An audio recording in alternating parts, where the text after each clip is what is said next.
What's up, everyone? Welcome back to a back-to-back Surprise! episode of Boleros Surprise.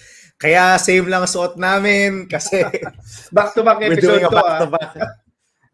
So back-to-back episode for today.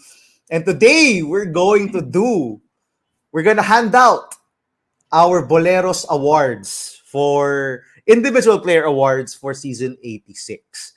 So these are our picks. It's not just based on stats like the UAAP does it. We factor everything in, the eye test, team performance, everything. I think one of our subscribers in the previous episode commented his or her picks for the season awards. But we always do this. We've always done this since season 84. So we're gonna do it now. This is how we're gonna do it. I'm gonna name an award, then Maui and I will make our picks. If they're the same, then they're the same. You let us know if you agree. If they're different, let us know who's your pick for that particular award. Okay, wala nang paligoy-ligoy pa. Let's start. Let's go. Let's start first with some awards that I think are going to be unanimous for me and Maui. Let's start first with MVP. Maui, who is your MVP? Not just stats, MVP for season 86. I'd be surprised kung magkaiba tayo. I think the whole season I've been saying this, especially nung second round when they were doing their run. Despite the UAAP about to hand him because of stats, this is not just stats MVP, but it has to be Kevin Kiambao this season. He has been overwhelmingly been the best player in the UAAP. I think he's proven that nung second round. With LaSalle ending the second round on an 8-game winning streak and almost they almost stole the number one seed. So definitely it has to be Kevin Kiambao. He has been all around the whole season, being in the top 10 in rebounds, points, and assists. I think yung most impressive for me is yung playmaking talaga niya, which is one of his And unique number one strengths. in three-pointers made. Yes. And number one in three-pointers made on a very decent clip. I think yun yung most important. I think we also mentioned this before. KQ might look like he's rushing his three-pointers, but actually yung three-pointers niya has been one of the most efficient shots in the UAAP this season. I think most of the credit that Lasal ascension in the second round has to be credited to Kevin Kiambao. Yung playmaking niya has enabled players like Raven Cortez and Policarpio to also have breakouts during the second round. So yeah, definitely my pick has to be Kevin Kiambao. Okay. As I said, we are unanimous in this. I also have Kevin Kiambao as my MVP. And I think a close second to for us, Maui. I don't know if it's the same for you and me, but it's got to be Malik. He's been at the top Definitely. uh, throughout the first round, but the run that LaSalle made in that second round, led by KQ, had to put him over the top. He had 2 triple doubles in the second round, which was crazy because hardly We don't anyone see gets that. triple We don't see doubles. that in the Yeah, UAAP. hardly anyone does it in the UAAP. So this is just one of the times that I think both the eye test and the stats both back it up that it's definitely Kevin Kiambao, the MVP. And I think he's gonna be the first non-foreign student athlete to win the award since Kiefer Ravena. Yeah. Tama ba? Yeah. Tama Correct. diba? Parang Because 8 years after ago Kiefer, ata. it was 8 Ben or 9 years Bala, ago. and then Yeah. yeah, it was Ben Bala, then tuloy-tuloy na foreign student athletes naging yung MVP natin in the UAAP. There's nothing wrong with that. Just putting it out there. There's nothing wrong with foreign student athletes winning MVP. Okay?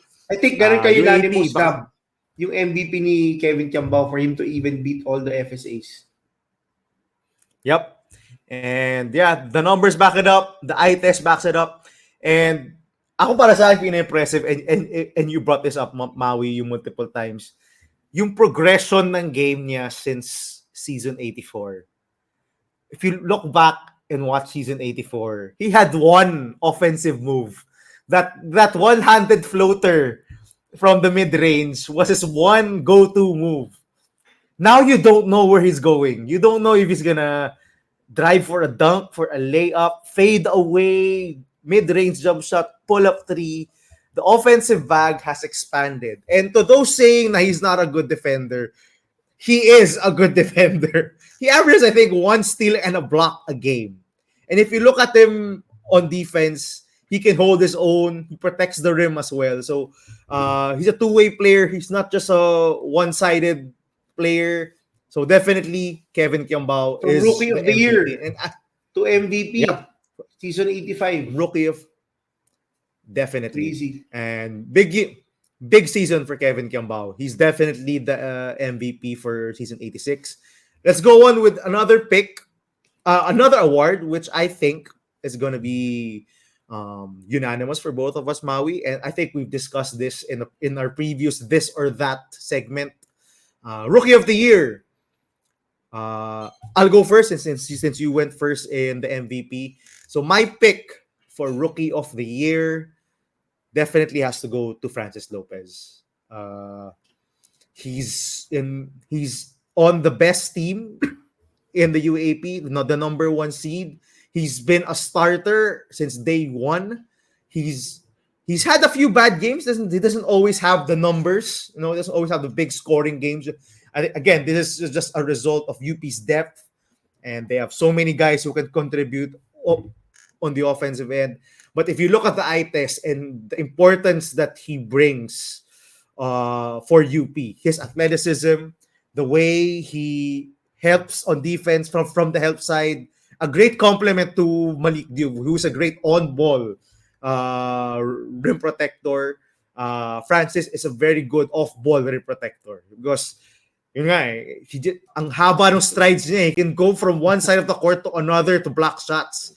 That's Definitely. how crazy his athleticism is. And definitely on offense, when he gets it going, it opens up the shooters from the perimeter because a lot of people have to help on him because one defender cannot handle his athletic ability. So, and I think he's the top rookie also in terms of statistical points. The last time I checked right after the elimination round. Almost making it to the Mythical team, I think. Number 6 or 7. Yeah, so he's the top rookie in terms of statistical points. Again, if it weren't for the Precious Momoway suspension, I think Precious Momoway would get this award just because, well, the official award, because his counting stats are just so big na naiiwanan niya si Francis Lopez sa counting stats. But yeah, since Precious Momoway is not eligible anymore for the award, I'm going with Francis Lopez. Maui, who's your pick for Rookie of the Year? Yeah, I think you covered it mostly. I think si Francis Lopez has to be my pick. It doesn't help that Momoe is not eligible to get the award. There is no other contender, I think, close enough to LeBron Lopez. You can argue that maybe Mason Amos from Ateneo has also been valuable. But I think we mentioned this in previous episodes. It's just the consistency. LeBron Lopez, Francis Lopez gets consistent minutes, contributes consistently on the defensive end. And I think yung value niya to UP has been uncountable this season with them losing Lucero and Carl Tamayo on the power forward slot. I think he has really established himself as a player to watch out for this season. Somebody that you really have to prepare for. So definitely it has to be LeBron Lopez. We'll see if he still comes back next year. Maybe he can take the KQ leap next year. Maybe he can contend for the MVP award if he does stay in UP. I would love to see that. Yeah. Kung mag-expand yung offensive skill set niya to the level of KQ, man, he's going to be unstoppable. Yeah. Diba? So, okay. So, we both picked Francis Lopez as our Rookies of the Year. Let's go to another award. We're not gonna tackle Coach of the Year. We already tackled that in a previous episode. Check out the this or that segment. But we are going to go with a Defensive Player of the Year. Maui, who's your pick for Defensive Player of the Year? I think we can will most likely be unanimous here. They have the number one defense. I think he has similar or even the same effect as an Ange Kwame was for Ateneo. It definitely has to be Malik Diouf. I think yung dominance ng UP starts with the defense on the defensive end.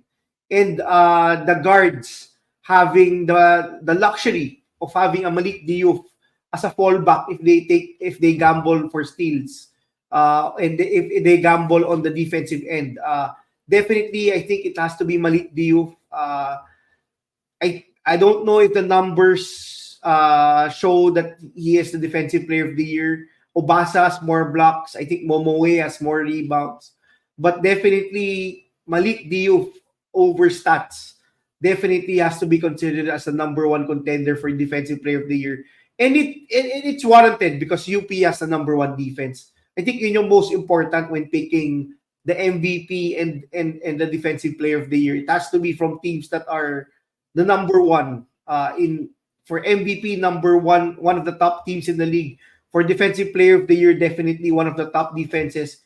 And with UP having the top defensive rating in the league, I think it is warranted that my pick should be Malik Diouf. Gab. Okay, again, we are unanimous. So, guys, inuuna namin yung mga unanimous. I think these are unanimous picks for us. But, yeah, for me, the defensive player of the year is Malik Diouf. Again, Maui, number one defense on UP. The reason why they are the number one defense is because of Malik Diouf. And I think you saw without Malik Diouf, they don't have that same defense. LaSalle ate them alive in the paint without Malik Diouf. So I think that tells you all you need to know. Again, yung Maui said it. Their amazing perimeter and physical defense is because nga they have Malik Diouf right behind them. Fallback with Diouf. Yep. Safety net, the biggest safety net you can. That's the best term. Yep, the biggest safety net you can ask for just Malik Diouf, and the eye test just proves it. You know, I said this in our NU UP game recap. It's amazing to me how he can contest shots at one end of the paint. Then when the other team gets an offensive rebound, he's right there to block their shot again. How does he do this? Amazing. And he doesn't get beat on the perimeter by guards. He's also quick on his feet. He can close out the shooters. Again, everything just goes for Malik Diouf. He's just a beast defensively. All right, let's move on to our next award, our fourth award for today. Let's go with another traditional award. Let's go with most improved. Maui, who is your most improved player? Yeah, I think yung most improved player ko is between two people who have really taken the leap from their rookie seasons. Alam ko, Gab, you'll most probably pick Remogat, but if you were to ask me yung most improved player talaga, because we didn't really see a lot of Remogat the previous season, but based on my eye test, the player that really has stood out this season with improvements, especially on the offensive end, has to be our MVP also, Kevin Kiambao. I think yung evolution ng game ni Kevin Kiambao. Daya niya. Diba? Yung evolution ng game ni Kevin Kiambao, I mean, if you watch NU when he was playing sa NU Bullpups, he was a big man who knew how to pass. Now he's converting to a guard. His three-point shot is starting to be consistent. He's starting to have a tight handle. Yung playmaking running niya. Running pick and rolls. Creating from the top of the key. Hitting pull-up mid-range jumpers. A far cry from the guy that had one move, as you mentioned, Gab, na one-handed floater. We don't even see that move as much this season. I think when it comes to eye test, it has to be Kevin Kiambao. Even yung numbers reflect it, but yung transformation talaga ng game niya, especially from his rookie year. I didn't expect it to be this fast. This guy is really a workhorse. I think that's something that's been preached the whole season by the coaching staff. I think even si Coach Tab mentioned this, that this guy really works hard. And it has shown how he transformed his body, with how he has converted his game from a center to a power forward, small forward, to now a small forward shooting guard. Some players don't even get to convert their game from a big man to a guard in 5 years in the UAP. We've seen that from previous MVPs from the juniors division.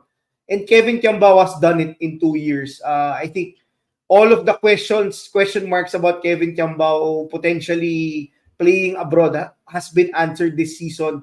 This guy will continue to work and get better, and I wouldn't be surprised if he leaves following this year. I think he is pro ready, not just the PBA but potentially in Japan or Korea. If this guy continues to improve, I wouldn't be surprised if he will be one of the key guys in future national team lineups. I like the development of Kevin Kiambao. I'd like to see more players develop their game like Kevin Kiambao. So definitely he is my most improved player and unanimous MVP for this season. All right. Daya nun. Ang daya nun. But actually, my pick is not Ray Remogat. My pick has to go to Jake Figueroa of NU. Oh, yes. Yes. I Yes. agree. Again, I've been very impressed with Jake Figueroa this season. Creating All-out ka off the yan, dribble. Gab. After watching Oh, Mythical Oil, di ba? you had him. You had him, Maui. I have to give you that. You're a baller for that. Na Iba yung itsura ni Figueroa. Di ba? Yep. Na yung na-call out mo si Jake Figueroa and nakita mo yung potential. And I just saw it in mga late first round and then into the second round. He's creating off the dribble. He's pulling up from free. Not a good percentage yet, but you can see that he's confident now in shooting it. He can pull up from mid-range. He's crafty inside. He can run the pick and roll now. And the numbers back it up. And also very na hindi napapansin kay Jake Figueroa. His defense, I've been harping on this also for a long time already. His defense is just so solid.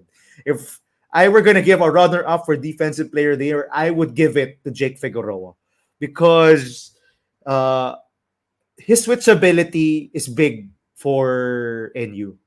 And he can guard bigs, he can guard wings, he can guard guards. That's how good he is defensively. And I don't know, he doesn't get outmuscled inside. He doesn't get beaten on the perimeter. He gets steals like no other. He gets block shots. Again, yung that big man instinct from high school. And the total evolution of his game is just amazing. He racks up double doubles despite being just 6'2", 6'3". Mac And Bello 2.0. Yep. Very good comparison Similar. now. Ang ganda ng comparison na yun talaga. Very much like Mac Bello. And I think NU will be smart coming into the weekend in the Final Four matchup to get Jake Figueroa going. I think if he can get his offense going, it will be very good for them. But yeah, Jake Figueroa is my most improved player. So, first award na iba yung picks natin. So, to our subscribers, to our followers, comment down below who do you think is the most improved player? Is it our pick for MVP, yung madayang pick ni Maui, si Kevin Kiambao, or is it is it Jake Figueroa who I pick, or is it Ray Remogat? Honestly, if you picked yung Ray Remogat, I wouldn't argue with you. I mean, he's From transitioned from a nobody. bench player to From nobody. from a nobody to virtually one of the best to a players. superstar. Yeah. Yeah. So he's obviously up there. All right. Let's go now to our mythical 5, Maui. So this is how we're gonna do it. Uh, we'll alternate. You name one, I name one, and let's see if we agree. And then if we agree, let's see if we can get to five. So you, me, you again, back to me, and then back to you. So that makes five. If you disagree with me or if I disagree with you, you will just talk it out. All right, Maui, you go first. Who is part of your mythical five? Obvious first pick, our MVP has to be Kevin Chambao. He's a lock to make the mythical team. All right. Next, I think is also a lock. Malik Diouf is Yes. a lock. So by UAP rules, just for everyone's information, uh, unlike I think 2 or 3 seasons ago, there can only be one FSA in the Mythical Five. I don't know why why they don't like doing that, but if all the best players are FSAs, then so be it, right? Why are you discriminating between FSAs and locals? But anyway, that's the UAP rule. So Malik Diouf, we've talked about him enough. He's my pick. Is he the same? Do we have the same Maui? Do you Yes, also have Malik definitely. Diouf? Definitely KQ and Um, Diouf have to be locks for the mythical team. all right, Maui, who's your next pick for the Mythical Five? Yeah, I think we have to give it to, despite not making the final four, I think it has to go to Ray Rumogat. I think he's had a crazy season so far. I think everyone probably wrote off UE this season with them losing a handful of players, not just role players, but all of their their top players. I think if you look at yung top scorers ng UP, maybe yung first five of them left from the previous season. I think Ray Mogat on a stats point of view also has accumulated enough stats to be warranted as part of the mythical team. I think he's second to Kevin Kiambao in the UAAP official MVP tracker. I think UE has won enough to warrant him making the mythical team. They have been Final Four contenders at the very least. A far cry from a player like probably Nick Cabanero, whose team didn't really compete to make it to the Final Four. So yeah, definitely Ray Mogat, my first guard to make it to the mythical team. All right. I agree. I had Ray Remogat on my list, so that's three already that we've agreed upon. My next pick, I don't know if you agree, but he was my most improved player. Jake Figueroa is in my mythical five. Maui, did you have Jake Figueroa in your mythical five? Actually, di ko nga naisip si Jake Figueroa. But you mentioning Figueroa and discussing him a while ago really made me, maybe I'm underrating NU because they really performed poorly Because nung they look NA. so bad the past two Yeah, games. they've looked so bad the past few games. But yeah, I have to agree. I think Figueroa has done a good job on both ends of the floor. And if there's a player from NU, whether him or Kian Baklaan, I'd probably pick Figueroa right now because he's been more consistent, I would say. And NU is a top team. They were almost a team. They almost ended the elimination round as a top two seed. So yeah, definitely I would agree that Figueroa should be part of the mythical team. All right, you're next. I'm wondering where you're gonna go with this one. Who's your next pick for mythical five? Yeah, I think yung next pick ko has to be Evanele from Lasal. I think si Navin Ganglani posted a video, I think, nung weekend, asking all the top point guards in the UAAP, who is the best point guard in the UAAP? I think majority of them said Evanele. And I think yung value ni Evanele to Lasal is similar to yung maybe a notch lower, but yung value niya is similar to how KQ is valuable to Lasal. We saw some stretches where Evan Nelly wasn't there and Lasal really struggled when KQ was struggling. And I think Lasal wouldn't have been a number 2 seed without Evan Nelly patrolling yung team nila. I think he has been very stable and I think it's really warranted also that based also on the accumulated stats, I think he has a ton of rebounds. He's one of the top assistmen, probably top 3 in steals. So yeah, I want to award siyempre yung players that are in the top teams, and Lasal being in the top echelon of teams, having that twice a beat advantage. I can't name any player from UP that should be part of the Mythical team. I think that naming Evanele is a better option instead of that. So yeah, definitely Evanele is my last pick for the Mythical team. So I'm wondering, Maui, you said you didn't have Jake Figueroa as part of your Mythical team. Who was the other guy na dapat in place of Jake Figueroa?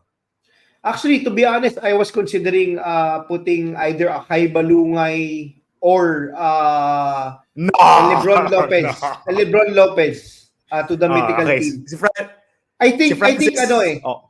when it comes to Kai Balungay, I just have to say yung expectations kasi natin, yung expectations natin ni Kai Balungay sa MVP level kasi. I mean, we expected him to average the same numbers as he did no off-season, which was around 18 to 19 points and 8 rebounds.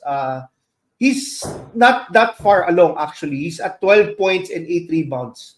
It's just that you can't name for me, you can't name him part of the Mythical team because he hasn't been consistently good, similar to the other players we named, like KQ, like Figueroa, Nelly, and Diouf. Si Balungay kasi there has still been yung stretches that he's been missing, similar to season 85. So, but I think si Francis Lopez naman, just because he's also part of UP, a top team, should also merit consideration. Yun lang, kaya sila yung parang, what do you call this? Potential picks consideration. Ko. In consideration picks ko. Honorable mentions ko. How about honorable mentions, tama. I actually had LJ Gonzalez as my fifth pick for the Mythical 5. But you kind of convinced me on Evanele. And ngayon ko lang naisip, LJ Gonzalez team has 3 wins and lost to UST twice.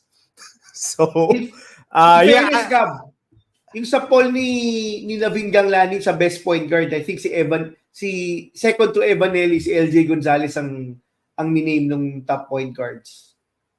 Yeah. As their top point guard for the season. His numbers are pretty good. If only he was part of a better team. Yeah, I would pick him. But he was my initial pick. But come to think of it, parang si Evanele ngayon dapat maging Mythical 5. Given that he brought his team to the number 2 seed. I think he leads the league in assists, or at least close to leads the league in assists, or second to Remogat at least. So yeah, so that's our Mythical 5. Wow. Parang kay Figueroa at kay Nelly lang tayo parang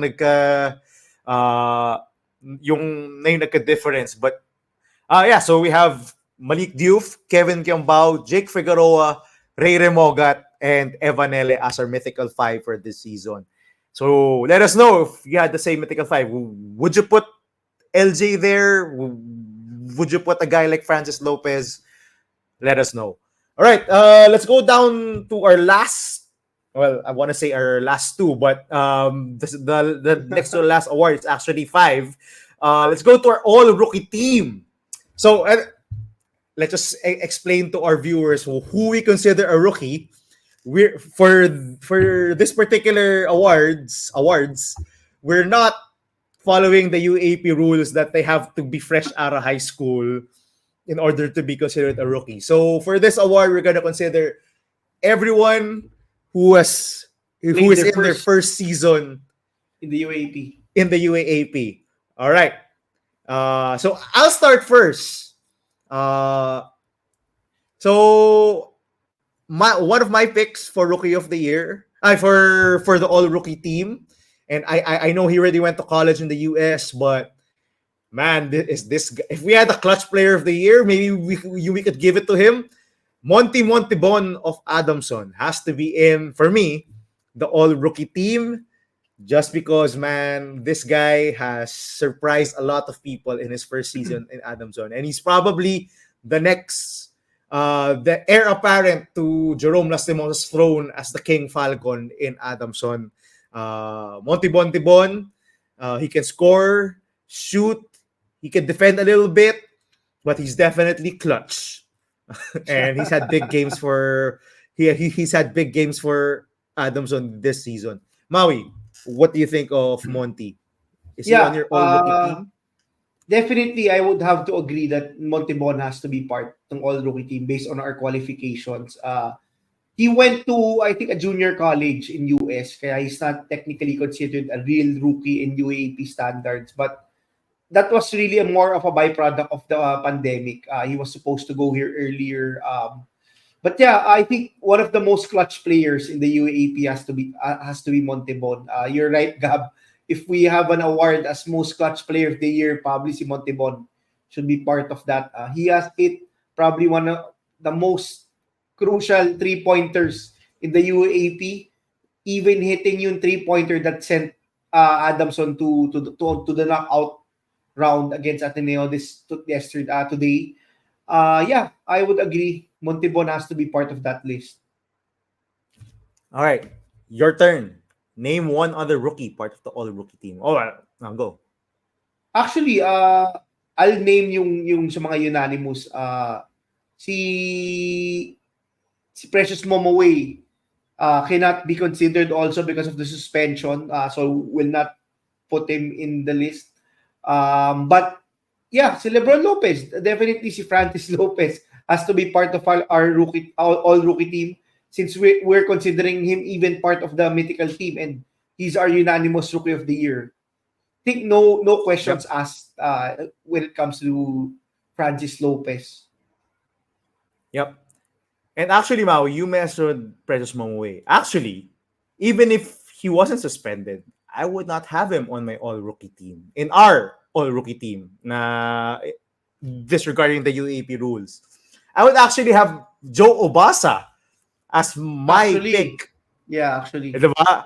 I would yeah. actually have Joe Obasa as my pick for the all rookie team over Precious Momoway. And here's my case. He's a lot more efficient than Precious Momoway. Precious Momoway has a eye-popping counting stats. But you take a look at his percentages and gusto mo na lang talaga yung pumikit eh. What the hell are these? He Hindi shoots big man. less than Well, yung yeah, free throws less than would less than be 40% from the free throw line. He shoots 30% from the field. Like, bro, what the hell? So, yeah, for me, yung impact ni Joe Obasa has been really big for Ateneo. Now, it's really hard to be in Joe Obasa's position because he's inheriting the position of Ange Kwame. probably the best yung foreign student athlete ever in the UAP, Ange Kwame. But despite that, he has performed, especially in the second round, really, really well. He had a big game against LaSalle, had a big game against UP as well in the second round, leads the league in blocks, has been forced to play so many minutes just because, Gio Chu is unplayable. So, From starter to I will unplayable. yeah, so I'm giving it to Joe Obasa over Precious Momoway. I know that maybe that may anger some people out there that I'm picking him over Momoway, but yeah, I'm gonna give it to Joe Obasa. So you agree, Maui? You agree? Yes. Yes, I agree. I think si Obasa has that argument to be the second best FSA. I think he has proven that he can contend.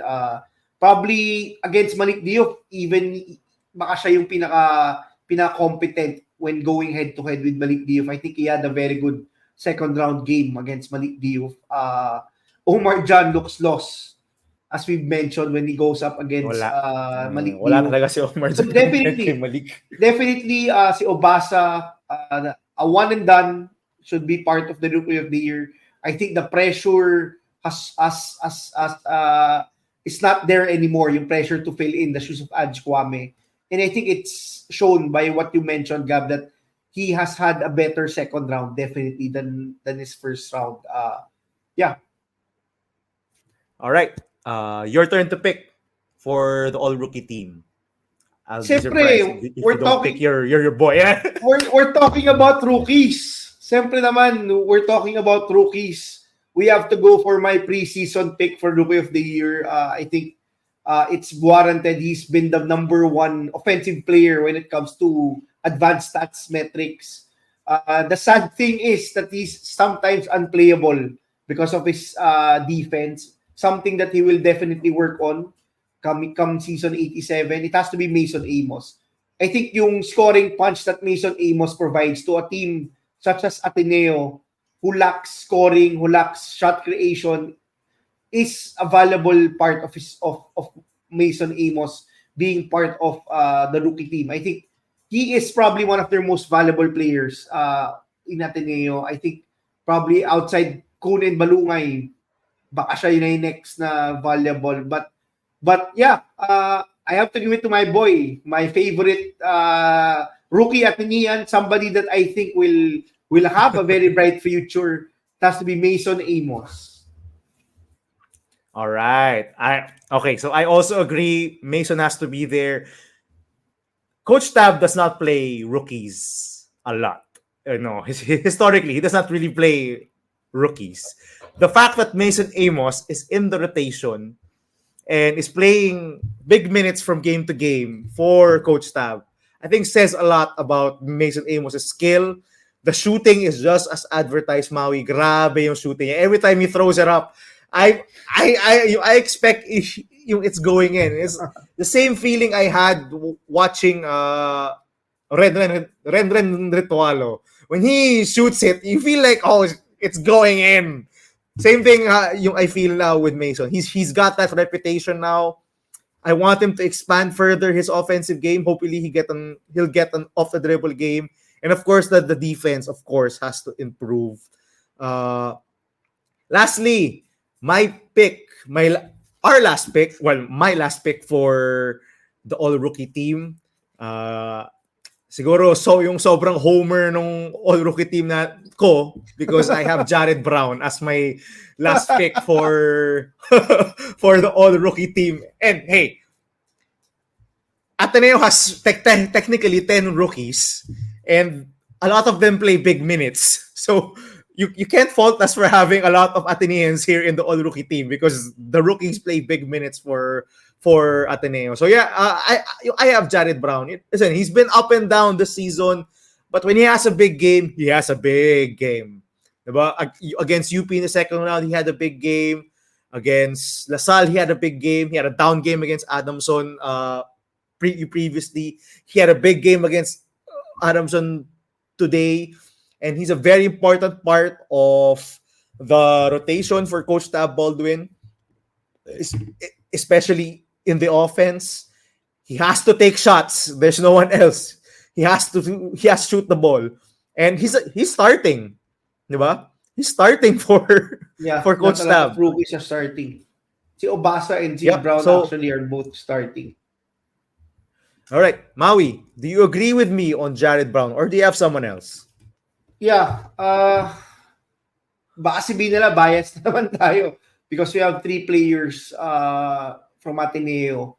I think it's warranted. I mean, no other teams play rookies this much. Yung usage and playing time is a big part as to why we picked these three players. But if I were to talk about an honorable mention that definitely fits in the list, I think we have to say si Jorel Policarpio. I think we mentioned him sa previous episode natin when we were doing the preview of the Final Four. I think this guy has a bright future. Yung angas ng Tagalasal talaga, he brings it. That's something that I see in him, like a Macma Cardona or a Joseph Yo, I would say, Or a Rico Jerome Meyerhofer? or Rico Meyerhofer. But I think one of the most underrated parts also ng game ni Policarpio has been yung playmaking. I think he's in the top 10 in the assist column. If you look at yung stats, probably around 2.5 a game.